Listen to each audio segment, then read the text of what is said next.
محمد Rafi but کی عمر 32 سال تھی۔ بھارتی زیر نظام کشمیر میں اتنی عمر کے نوجوان اپنے مستقبل کے لیے جنگ یا امن میں سے کسی راستے کا تعین کر ہی لیتے ہیں۔ محمد رفیع بٹ نے اپنے لیے تدریس کا راستہ چنا تھا۔ وہ سری نگر کی کشمیر یونیورسٹی میں سوشولوجی یعنی عمرانیات کے استاد تھے۔ 4 مئی کو اچانک لاپتہ ہو گئے۔ رفیع بٹ کے والد کے پولیس کو دیے گئے بیان کے مطابق انہیں اتوار 6 مئی کو صبح سویرے بیٹے کا آخری فون آیا تھا۔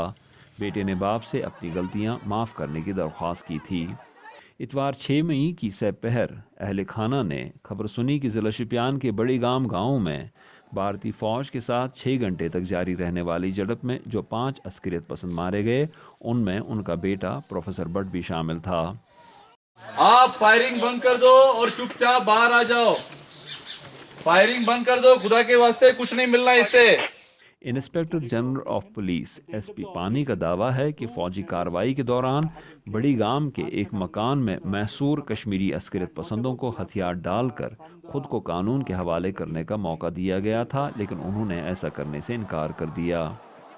2017 میں کشمیر یونیورسٹی سے سوشولوجی میں پی ایچ ڈی کی ڈگری لینے کے بعد رفیع بٹ نے اسی یونیورسٹی میں لیکچرر کی حیثیت سے ملازمت اختیار کی تھی اور چند ہی ماہ بعد انہیں ترقی دے کر اسسٹنٹ پروفیسر بنا دیا گیا تھا۔ رفیع بٹ کے طالب علم ابھی صدمے اور بے یقینی کی کیفیت میں ہیں۔ ہی یوز ٹو اپریشیٹ، وہ انکریج کرتا رہتا تھا کہ آپ کرو، کچھ اچھا کرو، پڑھائی کرو، لکھو، کچھ سوسائٹی کے لیے کچھ اچھا کام کرو۔ یہ اس میں کوالٹیز تھی کہ کبھی مطلب جیسے وہ آج ہم کہیں کہ عسکریت پسندوں کے ساتھ ہمیں ملا، لیکن آج تک مجھے اس کی جو سوچ ہے، اس کی باتوں سے کبھی ایسا لگا ہی نہیں کہ کیا وہ اس چیز کے بارے میں سوچ سکتا ہے۔ یہ بالکل شوق ہے۔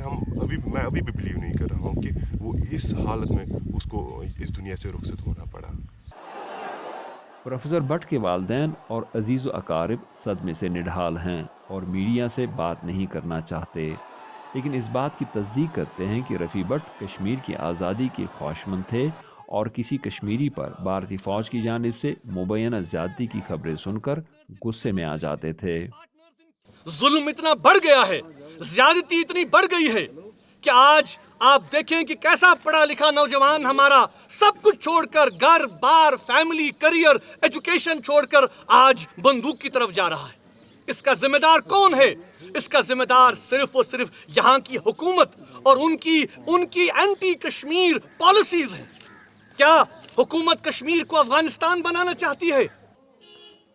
بھارتی کشمیر کی وزیر اعلیٰ محبوبہ مفتی کو امید ہے کہ کشمیر کا مسئلہ سیاسی اقدامات سے حل کیا جا سکتا ہے، لیکن بھارت میں حزب اختلاف کی جماعتیں، بعض اہم سرکاری عہدیدار اور کئی دانشور اس بات پر زور دے رہے ہیں کہ کشمیری نوجوانوں کو بھارت کی مرکزی دھارے میں لانے کے لیے نئی دہلی اور سری نگر کے درمیان بڑھتی ہوئی اجنبیت دور کرنی ہوگی، جس کے لیے ٹھوس اور فیصلہ کن اقدامات کا وقت گزرتا جا رہا ہے۔ زبیر ڈار کے ساتھ یوسف جمیل، اردو VOA، سری نگر۔